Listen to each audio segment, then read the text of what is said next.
Chilling Tales for Dark Nights.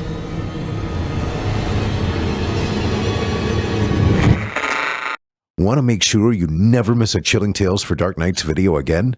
Be sure to subscribe and hit that bell to turn on notifications.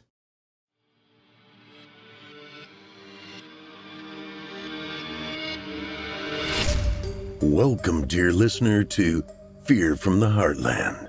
I'm your host, Paul J. McSorley. Set aside some moments now and take an adventurous ride on a journey into the psyche of some talented writers.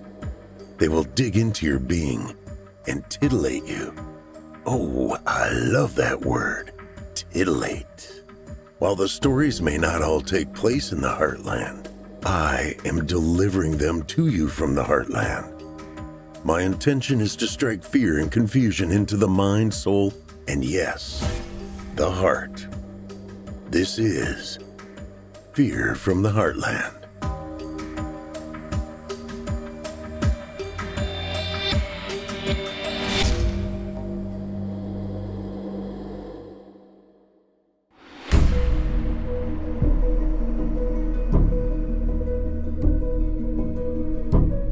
Hello, Heartlanders, and welcome to Season 2, Episode 17 of Fear from the Heartland.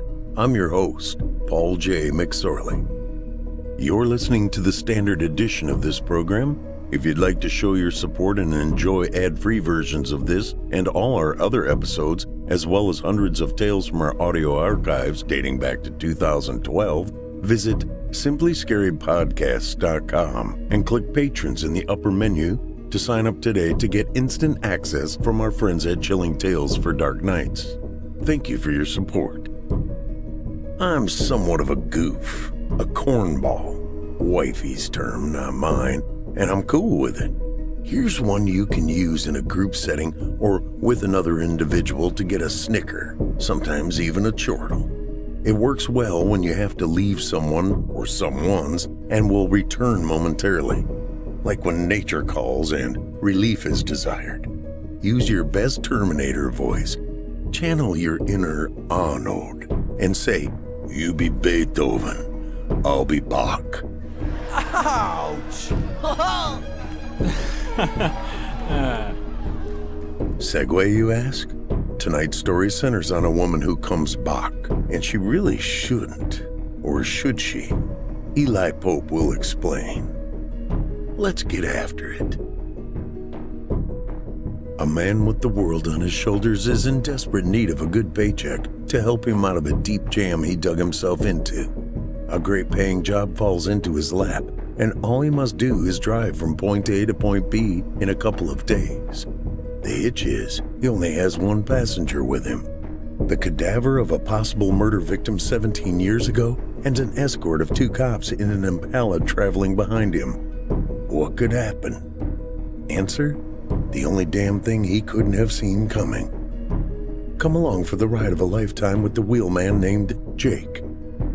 And now, for your indulgence, The Cadaver Transporter by Eli Pope.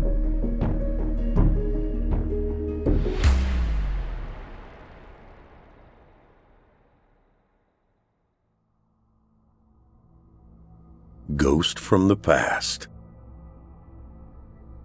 You know, Jake. There was a brief pause. That is your name, isn't it? Michael didn't do it. He didn't kill me. A female voice spoke softly, but with a hoarse tone. A voice that barely broke the sound of the hum of the car's tires rolling atop the highway underneath. The woman's words broke the silence that previously seemed to swallow the interior of the transport vehicle Jake was driving. The radio knob hadn't even been twisted to the on position yet. Jake always spent the first several hours driving in silence, clearing his thoughts before he became comfortable enough to let the music wash over what was left in his head. Today he'd been wrestling mentally with circumstances he had let himself get drawn into and the possible outcomes from such. Truth be known, he wasn't certain how long the voice had been audible, but he finally reached to the dash and checked the volume knob on the radio. He believed it must have somehow gotten turned up. These new damn digital electronics. Am I losing it? He questioned himself. Jake Hobart didn't immediately look over to the seat next to him. After all, he knew it would be empty. He was alone, unless you count the corpse in the casket behind him under the linen cover. He did eventually glance over to the passenger's seat, and yes, it was empty. Oh well, that settles that, he thought as he reached to flick the volume knob back down. He looked at the radio with question when he found the knob already turned to the off position. He knew he had been drawn from his internal thoughts by the sound of a woman's voice. This tickled his awareness now significantly. On the one hand, he was technically driving alone, nothing but a body in the back that had been buried for 17 years before he picked it up. But on the other hand, he wasn't accustomed to hearing voices speaking to him within an empty SUV, male or female. He glanced into the rearview mirror, scoping the interior briefly before returning his attention and gaze to the road ahead.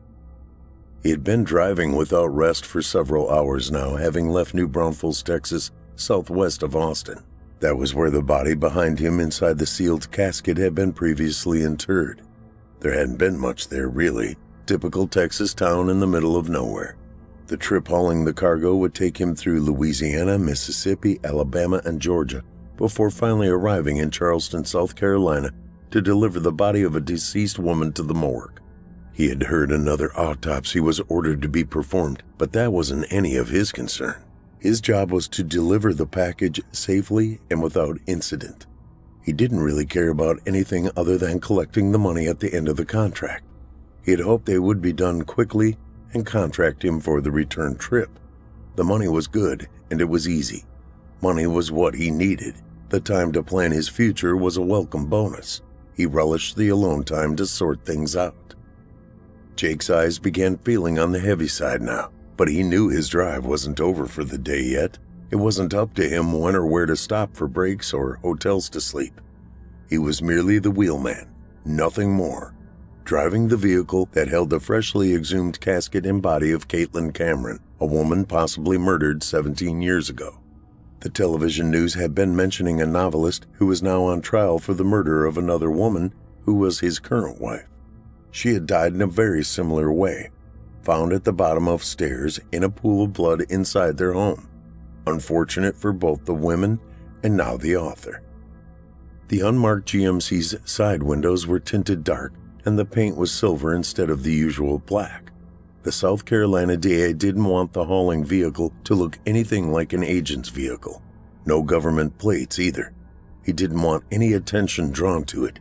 The decision to exhume and then drive the body all the way back to Charleston for their people to perform the new autopsy had been a controversial decision. Therefore, no breaking the speed limit or maneuvers that might draw scrutiny from anyone. Those were Jake's given guidelines. It was simple. He was only a hired driver. No unscheduled stops without requesting them from the trailing escort, a plain Jane Impala, period. He was merely a pawn for this trip. He was made to feel it, too. At dinner stops, he would eat alone, usually with the escort team eating at a table near him. He didn't understand the clandestine nature of the contract, but it didn't matter. The outcome would be a sizable payoff for just driving a dead body from point A to point B.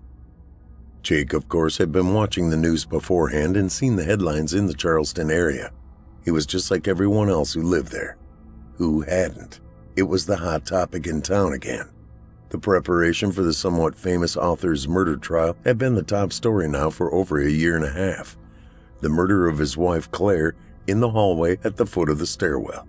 Then all the talk about the exhumation of this body, another woman possibly murdered in the same way.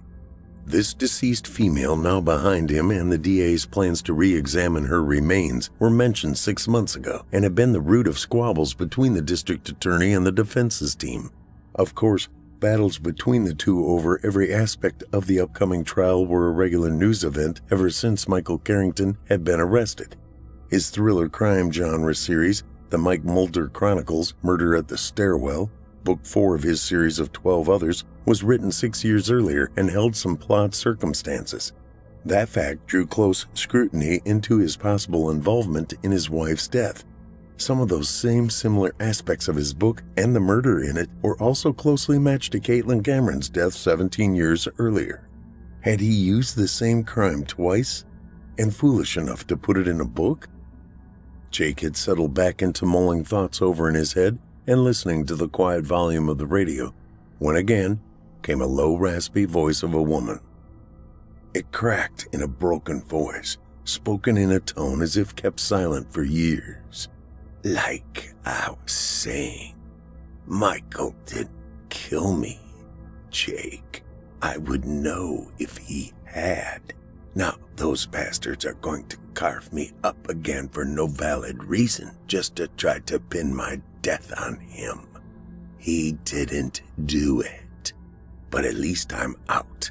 I'm not 6 feet under cold clay. The voice registered differently with Jake than the background music from the radio. It's funny how the mind can play tricks on a person when they're tired and under pressure. Jake was both, but he couldn't let anyone know it. He desperately needed the money from this gig. If the cops who were escorting behind ever caught wind of his present mental state, well, there would be hell to pay, and he couldn't have that. He had a family counting on him. He never needed cash more than he needed it now. He had made foolish mistakes. He couldn't let his family pay for them. A conversation of spirit. I loved Michael. I know in his own way he loved me. He didn't do it, kill me. I know he loved me enough to take on my daughter Mallory and raise her as his own after I passed. He's a good man, not the killer they're trying to paint him. Jake glanced over to the empty passenger seat again. Yep, empty. Why am I thinking about her or hearing her voice? Is this from listening to all the damned news? Was it inside my head this deep? Jake struggled internally.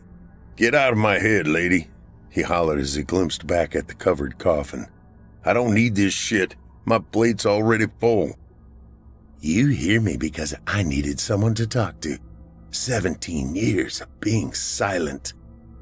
Jake shook his head as if he could erase the voice he heard. Am I going crazy? He asked himself. The sound of a woman's laugh could be heard. Crazy? Try being cooped up in a box of silence for almost 2 decades. I'm supposed to believe I'm hearing your voice from the coffin? Jake laughed hesitantly. What other choice do you have? Unless you'd rather think you were truly losing your mind. Jake's thoughts were rattled. So now I'm supposed to believe I'm talking to a corpse. He guffawed. The driving and lack of sleep must be getting to me. Either you are talking to a corpse or you are asleep and driving. She giggled. So you can read my thoughts? Jake asked aloud. An old dead lady has more powers than you'd expect, I reckon.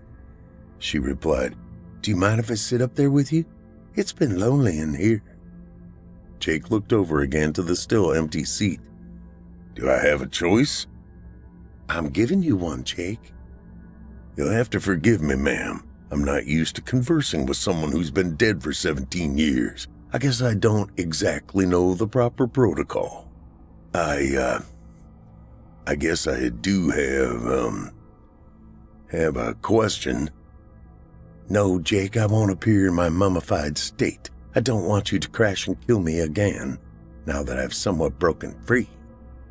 The interior of the GMC became deathly silent as he attempted to coyly check his rearview mirror to see if the casket was still covered by a sheet. He felt a small bit of relief that maybe she could possibly make herself appear differently than she surely appeared within that damned box. Are you expecting to see the lid open, Jake? There was that light, raspy laugh again. His eyes shot back down to the road ahead. Is this satisfactory for your eyes to look at? She quietly asked. His eyes slowly turned to the passenger seat, praying he was imagining all of this. As he slowly turned and squinted through half-open eyes, the seat was no longer vacant. Son of a bitch. The apparition, or ghost, or, well, appears to be alive and normal, beautiful in many aspects. She looks to be in her late 30s. He rationalized to himself. He quickly looked back to the road. Jake immediately followed with questions. Is this who you were when... He cleared his throat. When it happened? And can they... The female voice giggled quietly, this time sounding less raspy. No, Jake. Your escorts nor anyone else can see me. Only you. More of an old dead lady's magic, I suppose.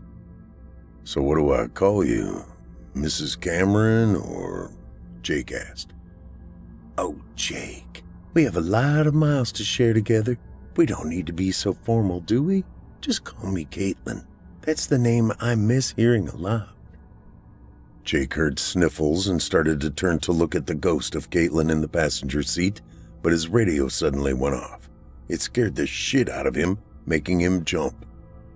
Come in, Jake. What in hell is going on up there? You're bouncing between the sideline and center line like the steel ball hitting bumpers in a pinball machine. You need a break? Come back. Yeah, I may need to think about getting some coffee and a restroom break. Come back. Jake turned to Caitlyn.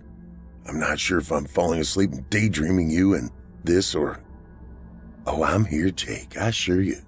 I've been forced to be quiet for a long time, and I suddenly feel like a schoolgirl who's been grounded for months to my room. But now suddenly, I've been allowed in a room full of chatty Cathy's. I want to talk.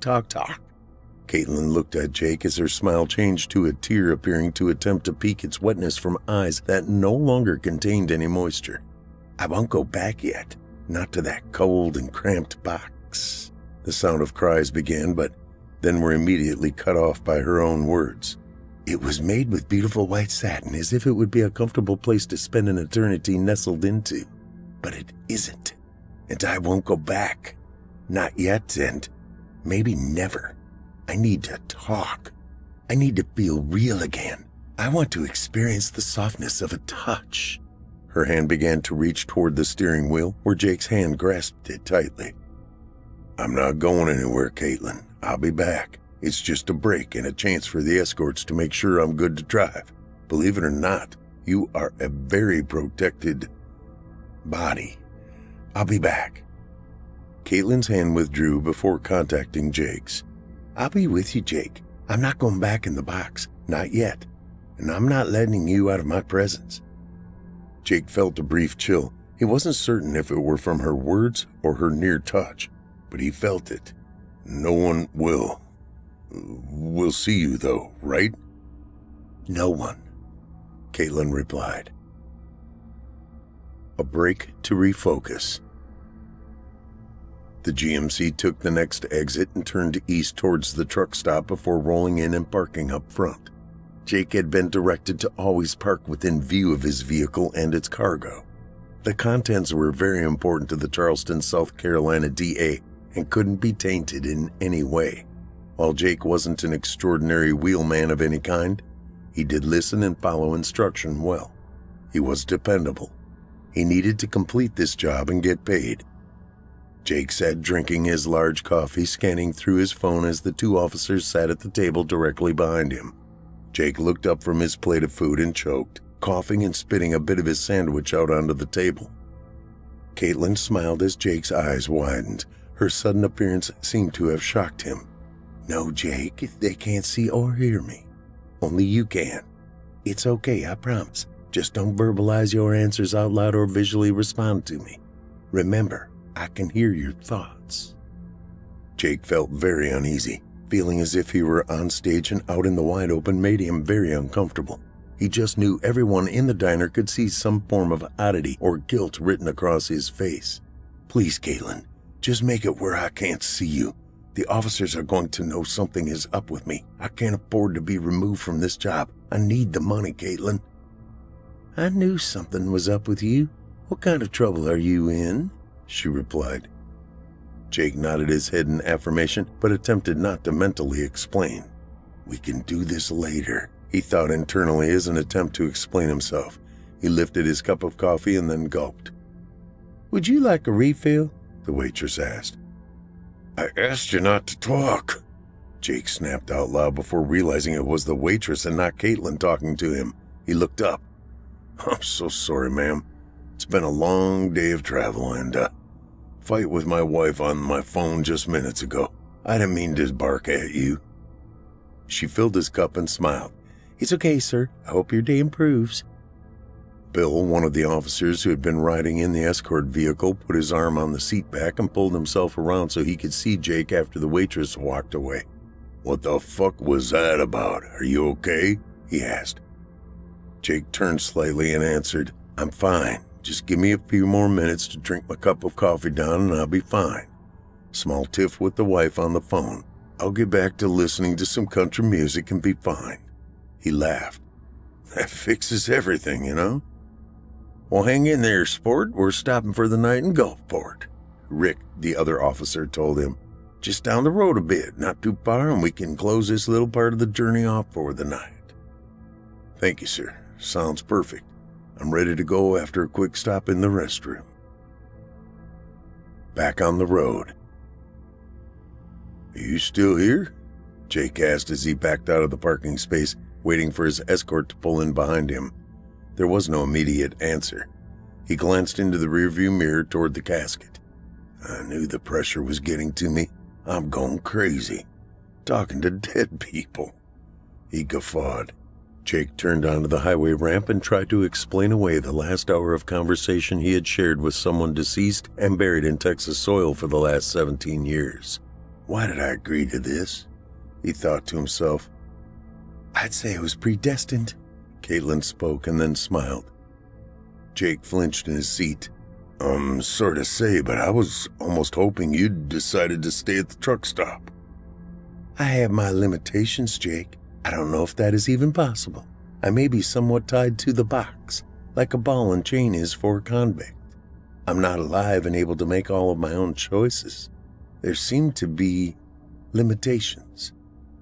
I'm sorry, I'm not used to talking to people who aren't here in front of me, in the same relative form of existence, in the flesh.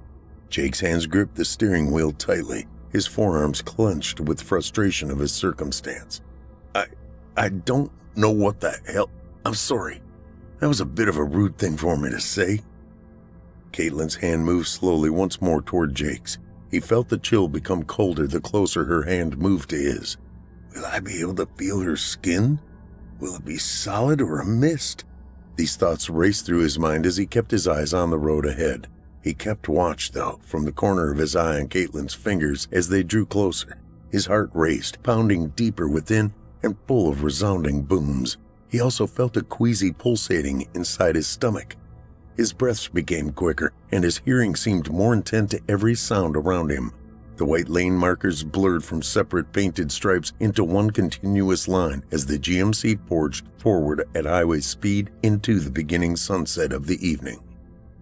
The top of his right hand suddenly became frigid cold, and his first reaction was to pull away quickly as one would after reaching deep into the icy water of an ice chest to grab a chilled and near-frozen beer. He fought that urge to jerk away, though. Thank you, Jake. Thank you? Jake questioned. Yes, thank you. I appreciate you for talking to me, for letting me touch your hands and not pulling away. You're the first living human I've touched since I died all those years ago. You could never understand what this moment means or feels like, or what it's like to be locked in a tight, cold, and dark, silent box underneath the earth and clay for 17 years all alone. It may as well have been 1,000. I thought time would stand still forever with me trapped alone. I don't understand why I didn't pass to the next life. Maybe there isn't one after all? She squeezed Jake's hand as tight as she could without her fingers passing through his hand. Oh my God, the silence I've endured, she sighed. You've been so kind and considerate. I thank you for being so compassionate to my, circumstance. I can't imagine, Caitlyn. No, Jake, you can't possibly. 1,000 years goes by in more than 1,000,000. I know that doesn't make sense. I would have called someone crazy if I were to hear them make such a ludicrous statement before. Living it myself? She tried to snicker. Living it myself? It sounds like such a silly faux pas, doesn't it?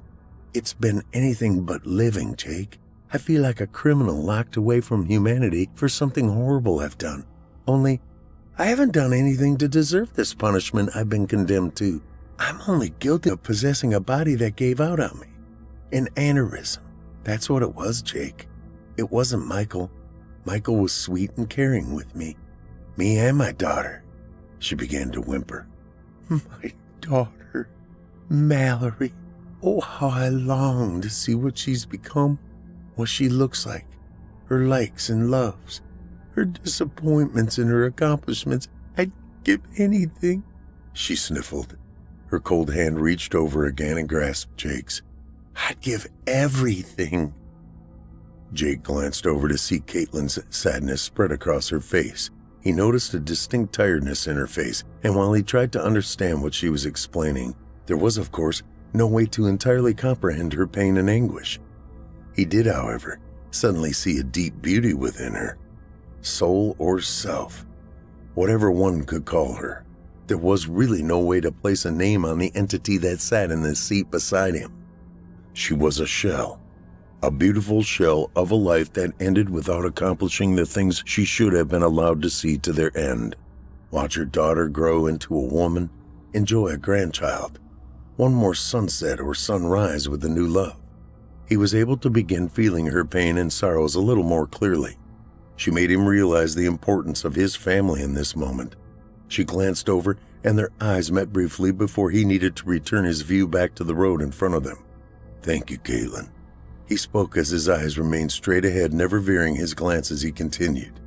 You've given me hope, and I wish I could return it back to you tenfold. She continued to watch his face, not turning away as he had needed to do. She watched the humanity within his demeanor, knowing she was indeed fortunate at this moment that her wheelman had ended up being Jake. He was an example of a strong, virtuous human being, and she began to feel an odd bond. She wasn't foolish enough to think the undead could bond with the living, but she felt his warmth briefly, and it reminded her of the life she had once been allowed. As she studied his face and body, she noticed his strong jawline. He was handsome. He was surely an outdoorsman, she could sense. Maybe it was his clothing or just a look he held within his eyes, but she felt he was strong in character and probably morality too. She wondered what kind of trouble he could possibly be in. The radio went off again. Jake hadn't noticed they were in fact only a few miles from Gulfport. He had watched the Gulf coastline appear and disappear on the passenger side of the vehicle as he drove, and conversed with an oddly beautiful dead woman sitting in the passenger seat next to him.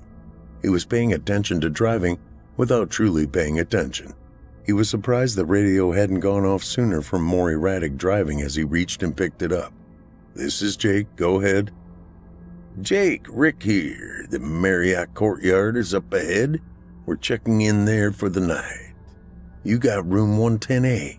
Go ahead and check in at the desk. It's under your name. You're relieved of duty until 8 a.m. tomorrow morning. We'll meet for breakfast at that time in the restaurant near the lobby before heading out for day 2. GMC stays parked in front of your room for the night. No troubles, right? Yes, sir. Room 110A, 8 a.m. in the morning, and Roger on the no rides, no trouble. Out. There was brief silence in the cab of the GMC. Jake suddenly felt a bit uncomfortable. What about sleeping arrangements? Again, protocol of sharing a room with a dead woman was unknown. He wondered to himself, I wonder if there are 2 doubles, or just where would Caitlyn... There was a giggle that came from the passenger side of the vehicle. Jake turned. What's so funny? He asked innocently. You are Jake, remember? I can read your mind. Already worrying about what this old lady has planned for you tonight? Well, yes, you did say you weren't going back into the box. I suppose that even meant for a night's rest. No, I'm not going back in there, not even for a night. If you'd like and would feel more comfortable, I could go sleep on the beach. She was smiling when Jake glanced over to check her expression, which drew a similar smile across his lips. I'm not going to put you out on the street, ma'am. Oh, ouch. There's that formality again I thought we were past. I'm sorry, Caitlyn. It was my shot at humor. I don't fare too well with that after driving all day, I suppose. He winked at her. You're a handsome man, Jake. Do you have a wife, kids? I thought you could read my mind, he quizzed. Limitations, Jake. While I can do a lot, I do have those silly damned limitations. I guess there must be some subject matter I'm unable to pry into. So when are you going to fill me in on just what those limitations consist of? His statement drew a giggle from Caitlyn. Never. I'd rather keep you guessing and on your toes. Besides, what fun would we have between us then? As the GMC pulled into the courtyard, he looked for a parking place close to 110A, knowing Bill's room would be next to it. I've got to go in and pick up the room key. Don't wander off, Caitlyn. He smiled. I won't, if you promise to go for a walk on the beach with an old dead lady. Jake winked at her as he shut the vehicle's door. You don't really think I'd miss out on that, do you? That's always been on my bucket list. He grinned at her. We'll scratch that one off together after I get us checked in. Bill was getting out of the Impala that was parked next to Jake's GMC. Miss out on what? Bucket list? After I get checked in? He asked. You got someone in there with you besides the cadaver, or are you talking to it now? Bill chortled and Rick snickered. Jake looked over and pulled his cell phone away from his ear. What's that, guys? Just talking to the old lady. He returned the smile. Bill nodded, and Jake snuck a look back into the window of his car and winked at Caitlyn.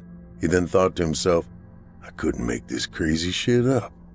Good Lord, I'm gonna need to see a damned good psychiatrist after this.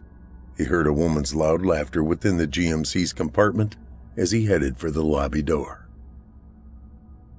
The beach. The moon wasn't full, but instead held a beautiful crescent shape lazily tipped back to the left. The wind lightly blew through their hair, and the calm lap of the waves quietly slapped onto the grainy, sandy shore. The atmosphere was calming and relaxing after a full day of driving. Caitlyn, Jake asked in a tone that sounded as if he were leading into a serious question. Yes, Jake, and no is the answer to what you want to ask. Caitlyn, let me ask the questions instead of just reading them through your extrasensory perceptions. Please, remember, meaningful conversation only works when it's between both of us. Okay, I'm sorry. I shouldn't do that anyway because I love hearing the sound of your voice. Can you feel the wind blowing through your hair? Or the feel of my skin when you touch my hand? Was your answer no to these questions? Jake, I have to count on my memory for such things. Honestly, I can't even hear your voice like you imagine I do. No, I can't feel the wind on my face or, sadly, the warmth or softness of your skin against what you see as my hand. All of those senses that you enjoy feeling, I have to rely on my memories of how they felt or sounded or even smelled back when I was also living. Jake's face immediately dropped, and he watched the shallow water run over his feet as his bare toes sank into the beach they were walking. That makes me sad, Caitlyn. He noticed his footprints left in the soft sand. He looked over to where Caitlyn was walking beside him and quickly spied that she left no imprints in the sand as her feet merely glided over the granules. He let out a sigh of grief. It's so easy for the living to take for granted the things we don't even take the time to acknowledge. It's depressing when it's thrown back in one's face. It's okay, Jake. I still get to enjoy being here with you. I'm getting to know someone I wouldn't have known otherwise. She reached over again to touch his hand, and her coldness encased his soft skin. And I'm not lying alone in that satin-lined box beneath the Earth's frozen ground, and I'm thankful for that. I'm grateful that Michael is willing to pay a certain price to enable my temporary escape from that place. Jake glimpsed at Caitlyn, questioning her statement. What do you mean, willing to pay a price? Oh, Jake, I already told you that Michael didn't kill me. I never said he didn't kill his wife. Suddenly, the only sounds Jake could hear was the sound of the ocean and the wind blowing through sea oats along the shallow dunes. His deep breath eventually overtook those sounds temporarily. Are you shocked, Jake? That's like asking if I see the moon overhead. Of course I do, and yes, I'm shocked. Why, Jake? Are you telling me that Michael killed his wife, but he didn't kill you, even though the circumstances are almost identical between the two events? The news even states that this book he wrote practically outlined the murders of the one you say never happened. I don't know that he killed his wife, Claire. I just know he didn't kill me. I knew him as an honest and loving man, not a murderer. But I wouldn't be here if the question of how his wife died wasn't being brought to light. I'd still be lying entombed in that godforsaken hell-filled box for the rest of eternity. She sighed. But I'm not. I've escaped that place for now. And while not perfect, I'm back in the real world, walking down a beach, holding the hand of a man who can see me, hear me, and appreciate me. Another sigh bellowed out. Even though I know it will only be a temporary moment in time. She suddenly turned and drew herself even closer to Jake, clutching onto him and pulling herself tightly nestled in. He shivered instantly.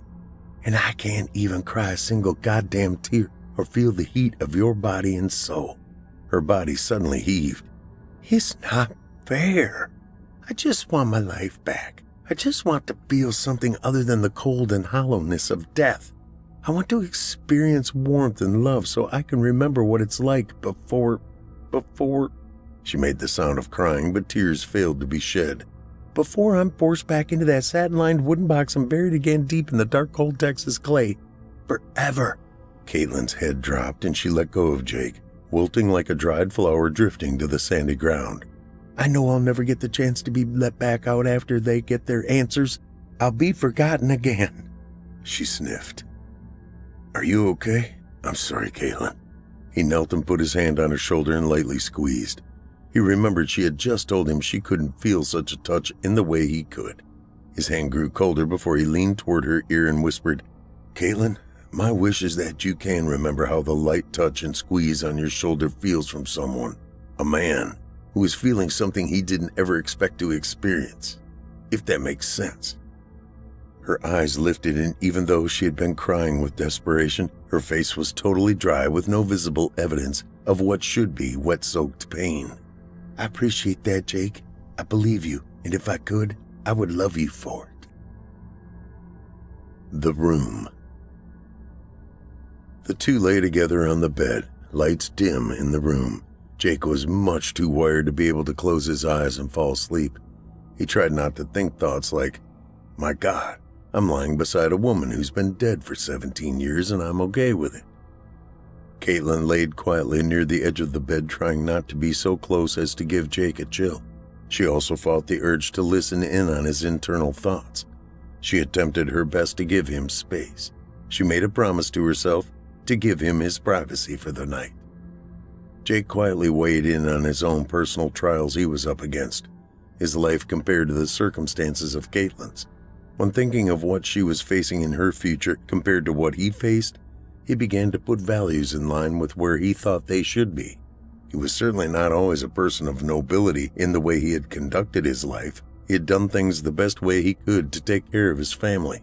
He had made mistakes and recently borrowed money to try and parlay it into more so he could get his family out of debt. The pressure of that mistake was bearing down on him. He had carefully kept his wife and little boy hidden from the type of people he had dealt with. He knew they'd have no problem of killing him if he didn't make good on his debt. They had made him aware of that fact. He had made contingency plans, of course, life insurance in case they did make good on their promises. He had almost accepted that outcome of dying, at least until he met Caitlyn. Now, after seeing her break down from her personal hell, well, he was now scared of what afterlife he'd be dealt. The fear of dying he had finally led himself to come to terms with, that he could handle. But the cold fabric-lined box sunken into the earth for an eternity of silence and hollowness, this was a new mental challenge to overcome. He pictured his wife and little boy. He tried to picture their lives with him and without him, weighing which would be the best for them. That decision would need to be made soon. Time was not on his side. Caitlyn quietly and very softly sat up and looked over at Jake's face. She witnessed the liquid tears exiting his eyes along with sighs and a look of what she remembered as being fearfulness. The look on her face betrayed the fact she had broken her personal promise of not intruding in on Jake's personal and internal thoughts.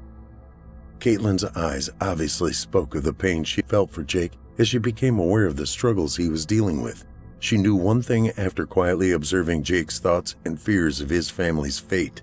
That one thing was, if she were still capable of owning her own heart and enjoying the feelings of such, that heart would be aching from being broken into pieces. The feelings she would be experiencing, if capable, would overwhelmingly swallow the emptiness she had been living the last 17 years. Jake's eyes opened slowly and he found himself staring into Caitlyn's eyes. They looked differently at each other, each both having weighed in on the other's pain. They both looked at each other's unspoken feelings and shared that imagined pain together in silence. Jake woke up early and quietly told Caitlyn he was going to breakfast and that they would be leaving by 8:30 a.m. sharp. "Enjoy your breakfast, Jake." As he opened the door to the room, he looked back. "I will. I wish you were able to remember how it tasted. I'm sorry. There is now a lot that I am aware of and sorry you are unable to enjoy. I want you to know, if it were possible, in a way that hadn't been too, He fidgeted a second before continuing. "I would have enjoyed making love to you last night. I feel that kind of closeness to you now. I know that sounds macabre and bizarre, and I really don't mean it to... Shh. I know what you meant, Jake. You'll never understand just how much that means to me. You've been a perfect gentleman and friend. I wish you and your family the very, very best." Caitlyn reached up and touched the gold chain around her neck, the key that had hung around her neck since even before her death. Security. She smiled as the thought flickered past. "Hey now, you're talking like we're saying goodbye. We still have another day or a day and a half together, plus the return." "I'm sorry." He shook his head and covered his mouth. "Just be in the GMC by 8:30. I don't want to leave you here." He smiled awkwardly as he pulled the door to a close. 45 minutes later, Jake threw his overnight bag into the GMC and climbed in. Not seeing Caitlyn, he called out her name. "Okay, if you want to play that game, come out whenever you're ready. I know you'll use your dead old lady powers to listen in my thoughts, and I'll surely hear a cackle of laughter pretty soon." He started the vehicle and began backing out, and then checked behind to make sure the escort was behind him as he pulled back onto the highway. "Okay, Caitlyn, I'm going to turn on the country music radio if you're not going to talk this morning. I know last night was weird and I'm sorry.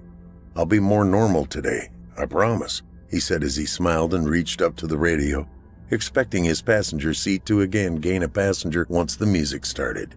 But it didn't. Leaving Gulfport. As the GMC led the Impala east toward Biloxi, Caitlyn began to feel the pangs of what pain used to feel like. She had made up her mind she wasn't ever going back to that damned coffin. It didn't matter what happened to her if she wasn't forced to ever be locked away inside the satin-lined casket and sunk deep in Texas clay ever again. The waves began to slowly wash up on the sandy beach. This time, as she walked out at the water's edge, she felt moisture rolling lightly around her ankles. She looked down and watched her toes dig deep into the soft sand before she spun around and looked down the beach she had just been walking. There were footprints left in the moist sand. She glanced all the way around, and to her surprise, there wasn't a soul to be seen. She smiled and felt her dry lips crack with pain and her cheeks widened with warmth from her grin. Those imprints in the beach were hers. She wasn't sure what was happening, but she felt the tickle of the strands of her hair blowing across her face from the light breeze. A breeze. She felt it. She continued her walk alongside the beauty of the Gulf Coast, hoping Jake and his family would be okay. She suddenly felt the pain of his absence. As a confused Jake pulled into the truck stop and parked for their first scheduled break, he felt a deep sadness. He missed his discussions with Caitlyn, longing to hear her voice. Had he accidentally left her back in Gulfport? Or was she inside the sarcophagus in the back, ignoring him for some reason? "No!" Jake cried aloud. He knew she wouldn't be inside there.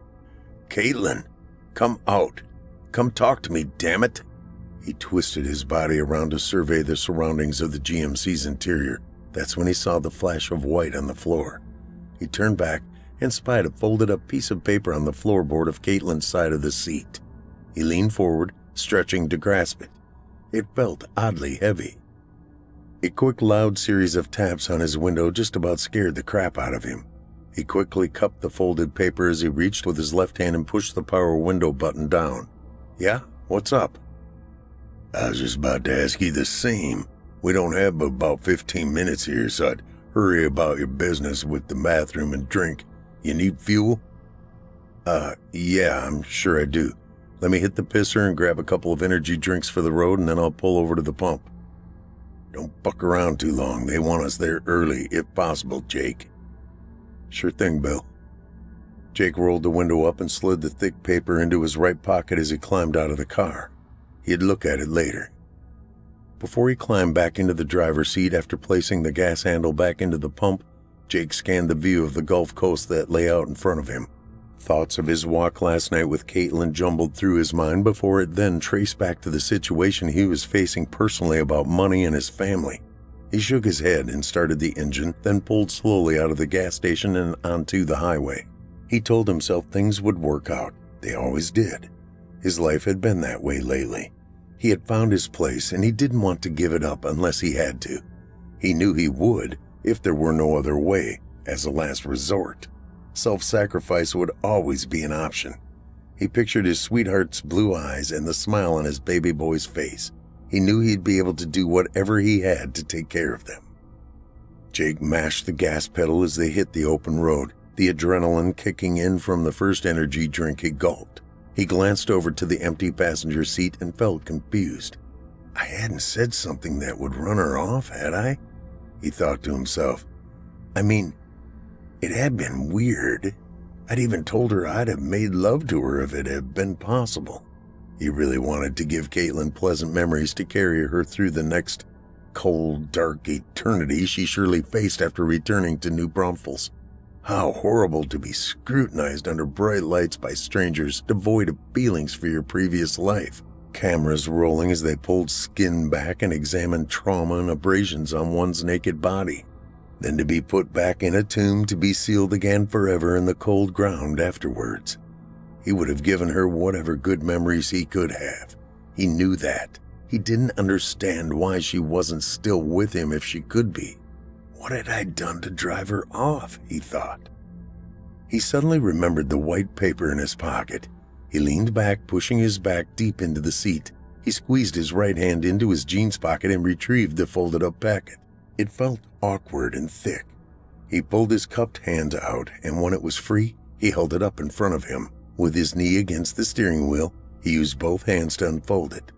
A gold chain with something on it dropped down onto the seat between his legs. He continued unfolding the paper until he saw writing on it. It looked like a woman's penmanship, frilly and perfect, easy to read. Between watching the road and looking at the paper, he began to read it aloud.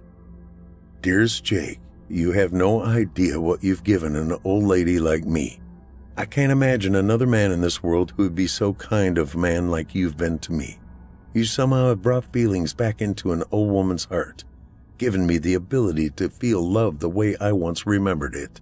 You showed me that even after locking me away in the cold silence of a satin-lined hell deep in the Texas clay, can't steal those things away from me for an eternity. I hope you don't think I abandoned you for any reason of wrongdoing by you. You've been nothing but kind and loving to someone that would be hard love in the state of circumstance you found me. I decided last night after watching you sleep that I was never going to go back willingly. I chose to spend being here as long as possible on the ocean beach we walked together on. It now feels like home to me. I know you have a family that loves you and depends on you. I know now you also have some serious problems of your own. I have the ability to give you the freedom you've given me. The key on the chain was something I had worn around my neck for years, even before my internment. I'm just glad Michael had me buried with it. It's the key to a large security box at the Bank of Texas in Austin, box 2801. The password to be allowed inside to access the box is I Trust Michael 35. There is more than enough cash to surely solve your financial problems and give your family a new start. Take care of yourself, Jake. And know, in a weird, macabre way, I fell in love with you. I too would have made love to you if things had been very different. Go love your family like there is no tomorrow, because it's never promised. Please, just visit my gravesite in New Braunfels occasionally, just in case my plan didn't work and I'm forced to return. I'd love to hear your voice every now and then. Make it a family vacation. Thank you again for a second shot. I love you, sweet Jake. For eternity.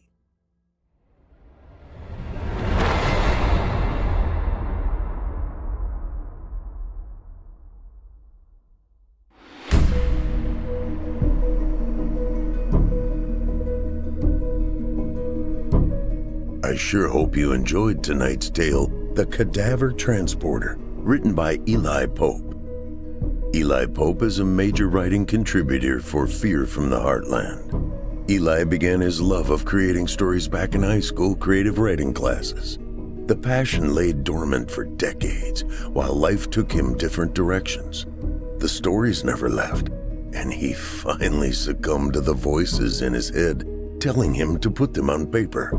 And put them on paper he did, earning the Literary Titan Award for all 4 books of the Mason Jar series: The Judgment Game, The Spark of Wrath, The Glass House, and The Reclamation, which you, dear listener, can hear on audible.com, performed by yours truly, Paul J. McSorley.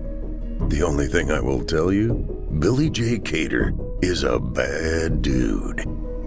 You can hook up with Eli Pope at his website, elipope.com. That's Eli, E-L-I, Pope, P-O-P-E.com. He can also be located on Facebook at author Eli Pope, or search groups on Facebook, The Mason Jar Room.